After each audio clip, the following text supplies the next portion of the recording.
This is the Lone Crater YouTube. We hope this video helps. You start by confirming the song's license and your intended use. You must check whether the track is public domain, Creative Commons, or requires a paid sync license. Once found, read the license terms, make sure any CC variant allows commercial use and derivatives. If unclear, contact the rights holder and get written permission, email, or contract. Once done, document the license and prepare to collect proof for YouTube's systems and possible disputes. Now you obtain and prepare the rights and the media. Buy a sync or master license and store invoices and contracts in one folder.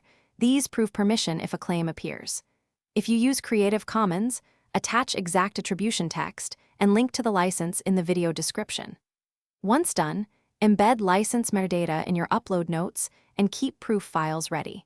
Make sure the audio file matches the licensed version to avoid content ID mismatches. You finish by uploading with clear attribution and license details in the video description. Include artist, license type, link to license, and your proof reference. This reduces automatic takedowns.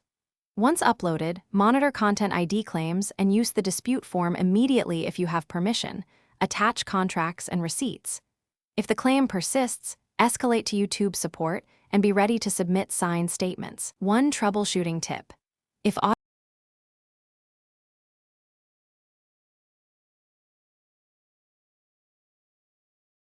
Thanks for watching. Consider subscribing if we helped you.